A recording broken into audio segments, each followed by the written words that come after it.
पीछे का वीडियो आप चैनल के प्लेलिस्ट पे जाके देख सकते हैं। तो आते हैं आज के पहले सवाल पे और चैप्टर के 91 नंबर सवाल पे। एक घड़ी का अंकित मूल्य 3200 है। इसे दो क्रमिक बट्टों के साथ 2448 रुपये में बेचा जाता है। यदि पहला बट्टा 10% हो तो दूसरा बट्टा कितना है। देखिए फाइनल उसको कितना में बेचे हैं, 2448 में, लेकिन पहला कितना बट्टा मिला है, 10% का, लेकिन अंकित मूल्य कितना था, 3200। इसी को बेचे पहले 10% बट्टा पे, तो 10% देने के बाद देखते हैं कि कितना मूल्य बचता है। 10% इसका कैसे निकालेंगे 3200 का, या तो आप कर सकते हैं 9/10, या कर सकते हैं कैसे 3200 में 3200 का 10% घटा देंगे। 3200 का 10% क्या होता है 320, और इसको घटाएंगे तो 0 0, 8 में से ये 10 में से 2 गया 8, और यहाँ 11 में से 3 गया 8, और ये 2, 2880 रुपये। लेकिन फिर इस पे कुछ छूट मिला और ये फाइनली कितने में बिका, ये बिका 2448 रुपये में।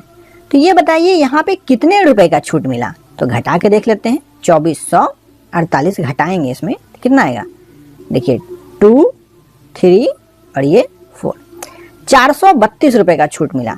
किस पे, 2880 रुपये पे। तो हम लोग छूट निकाल सकते हैं क्या, 432 रुपये मिला है छूट, किस पे, 2880 रुपये पे, और ये प्रतिशत निकालना है तो गुना 100, और इसको देखिए ये कट गया।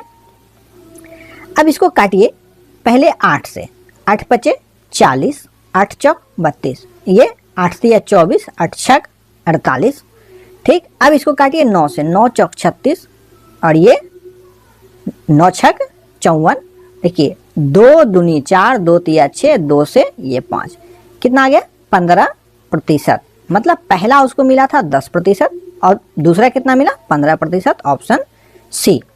चलिए फिर से देख लीजिए कि 3200 दिया हुआ था, बोला कि इस पे पहले 10% का छूट दिए, फिर एक और छूट दिए, और उसके बाद फाइनली उसको 2448 में बेच दिए। तो पहले हम लोग देखें कि 3200 रुपये छूट देने के बाद, 3200 रुपये छूट देने के बाद वो बिक रहा है कितने में, 2880 में, 10% छूट देने के बाद। फाइनली दूसरी बार फाइनल उसको बेचा गया है 2448 रुपये में। तो इस बार कितना छूट मिला, मतलब 2880 तक हम लोग आ चुके हैं, अब उसको बेचे हैं 2448 में। अब छूट निकालना था, तो 2880 में 2448 घटा दिए, आया 432 रुपये का छूट मिला, और 432 रुपये को ही हम लोग परसेंट में निकाल दिए, जो कि आया 15%। चलिए आते हैं दूसरे सवाल पे, 92 नंबर सवाल। और 92 नंबर सवाल है कि किसी वस्तु के लिखित मूल्य पर 10% बट्टा देने पर 20% का लाभ होता है। यदि बट्टा बढ़ाकर 20% कर दिया जाए तो लाभ प्रतिशत क्या है। देखिए कोई वस्तु 100 का था, लेकिन उस पर बट्टा दे दिया 10%, मतलब वो 90 का हो गया, ठीक है। लेकिन क्या हुआ, देखिए बट्टा लाभ, देखिए 10% बट्टा देने के बाद भी इस पे 20% का लाभ हो रहा है ना, 20% का लाभ हो रहा है इस पे, तो इसका क्रय मूल्य कैसे निकलेगा, ठीक। तो 90 20% का लाभ मतलब 6/5 होता है, क्योंकि क्रय मूल्य निकालना है मतलब उल्टा जाना है, इसमें लाभ शामिल है, इससे लाभ को निकालना है, लाभ जोड़ना नहीं है, लाभ को निकालना है। तो 6/5 नहीं 5/6 से गुना करेंगे, मतलब ठीक इसका उल्टा। इसको काटेंगे तो 15 और 15 बचे 75, ये हो गया इसका 75, ठीक है, रुपए आ गया। इसका ये आ गया क्या, सीपी। अब देखिए फिर क्या बोल रहा है, यदि बट्टा बढ़ाकर 20% कर दें, मतलब 100 का ही वस्तु है, लेकिन मतलब ये है मार्क प्राइस, ठीक, और ये है सेलिंग प्राइस। देखिए वस्तु वही है, लेकिन बट्टा बढ़ा के कर दिए 20%, मतलब अब कितने में बेच रहे हैं वो 80 रुपए में। तो बोल रहा है प्रतिशत लाभ अब कितना होगा। देखिए 80 में अब बेच रहे हैं, लेकिन कॉस्ट प्राइस कितना है 75, कितने का लाभ हो रहा है 5 रुपए का, किस पे 75 पे। और इसको काटेंगे तो लिखते हैं 1/15, और 1/15 को फ्रैक्शन वैल्यू में क्या लिखते हैं 6.2/3, ठीक है। इसे आप लोग काट सकते हैं, 100 में 15 से डिवाइड कर देंगे तो 15 छक्की 90, और यहाँ 10 15 काट के 6.2/3 प्रतिशत, ऑप्शन ए। चलिए आते हैं 93 नंबर सवाल पे। और 93 नंबर सवाल है कि एक व्यापारी अपने माल पर अंकित मूल्य पर 15% का बट्टा देता है, वह अपने माल पर लागत मूल्य से कितना अधिक मूल्य अंकित करे कि उसे 19% का लाभ हो। मतलब 100 यदि उसका कॉस्ट प्राइस है तो उसे टोटल फायदा कितना चाहिए, मतलब एसपी वो कितना चाहता है, 119 मिले, ठीक है, ताकि 19 का उसका फायदा हो, 19% का। लेकिन ये इसको कम मिलना चाहिए जब ग्राहक को वो 15% का बट्टा दे। मतलब ग्राहक के लिए ये जो है 119 वो 85% ही होना चाहिए, क्योंकि 15% का तो बट्टा मिल रहा है। तो ये यदि उसके लिए 85% है तो अंकित मूल्य क्या होगा, जिससे घट के ये 15% घट के ये 119 पे आया। तो 85% है ये, मतलब कि 85 नीचे 100% निकालना है, वही तो अंकित मूल्य होगा। ठीक है, इसको कर देंगे। अब इसको हम लोग सॉल्व करेंगे। इसको काटिए 17 से, 17 से 5 बार में, 17 से 17 बार में। अब इसको काटिए 5 से 20 बार में, और 20 गुना 17 कितना होता है, 134। मतलब 100 था सीपी, ठीक है, और इसको बढ़ा के 134 करना होगा मार्क प्राइस। मतलब कितना बढ़ाना होगा, 34%, मतलब ऑप्शन ए। तब इस पे हम लोग यदि 15% का छूट देंगे तो कहाँ आ जाएंगे, 119 पे, ताकि 100 से हम लोगों को 19% का फायदा हो। चलिए आते हैं 94 नंबर सवाल पे।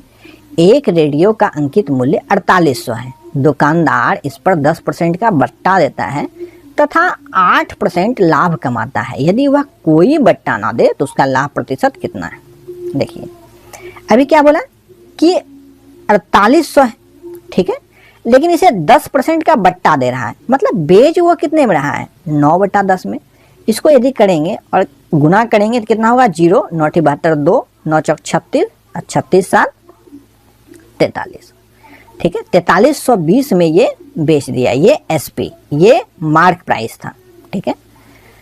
लेकिन जब ये एसपी होता है ना तो क्या बोल रहा है, देखिए ये जो एसपी आया इस पे 8% का लाभ भी है, ठीक है। तो इसका सीपी कितना होगा, सीपी निकालने के लिए यदि इसमें 8% का लाभ है तो सीपी निकालने के लिए क्या करेंगे, इसमें यदि ये 108 का मान है 100 का मान निकाल देंगे।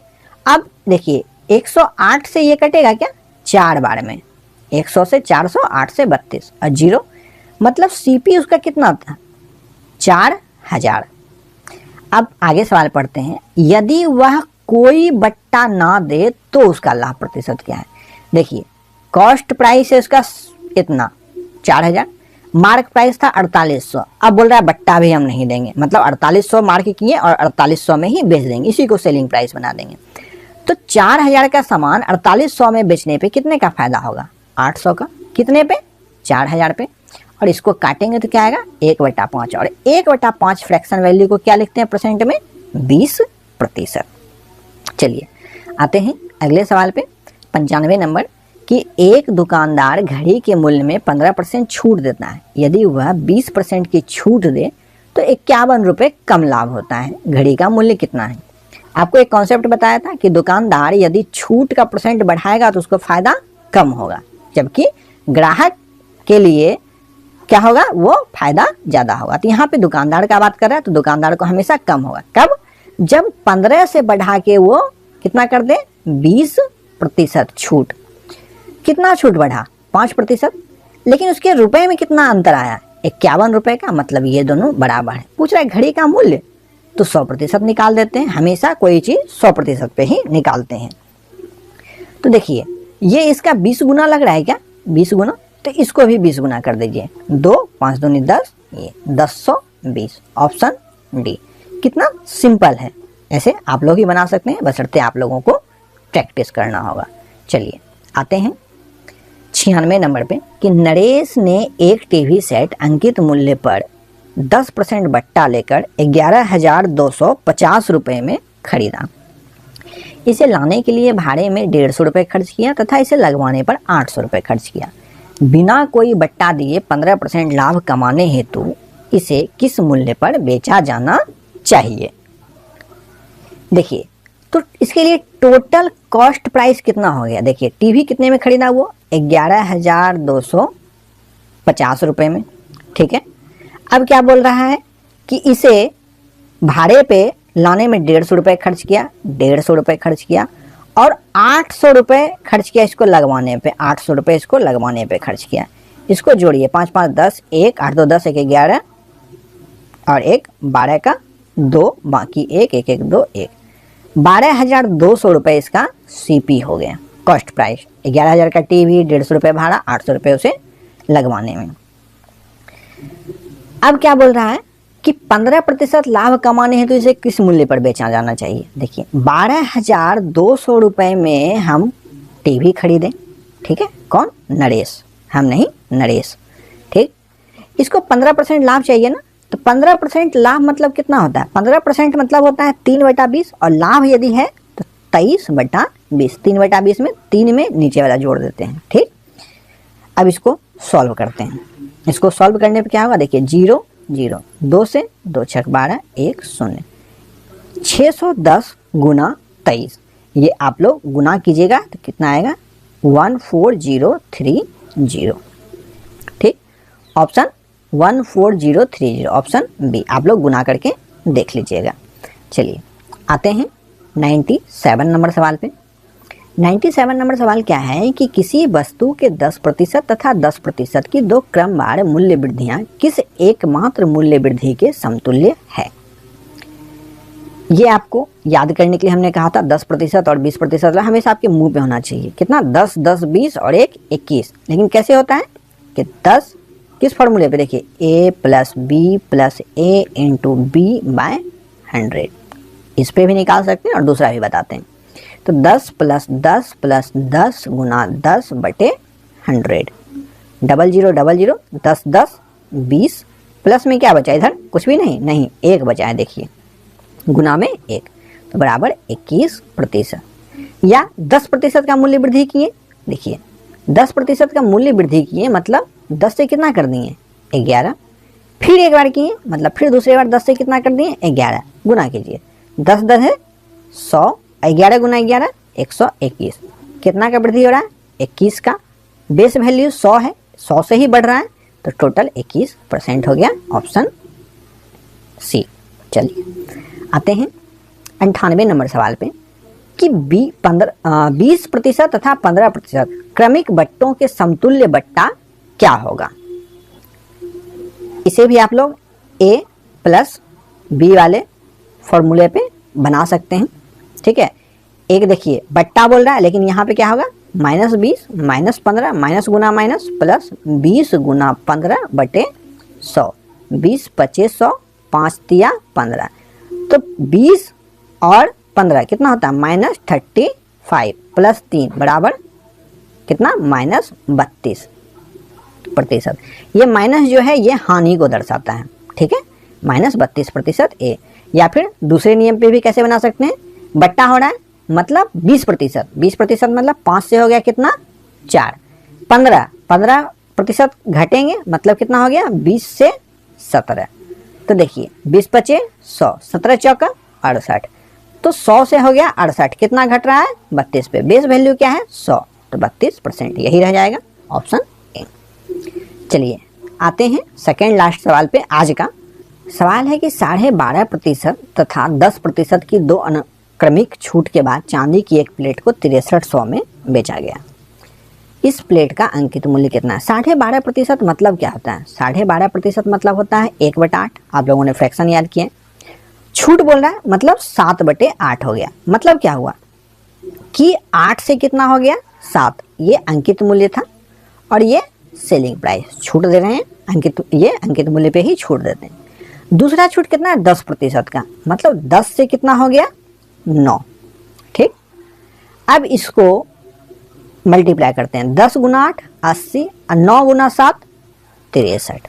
क्या बोला, 6300 में बेचा गया।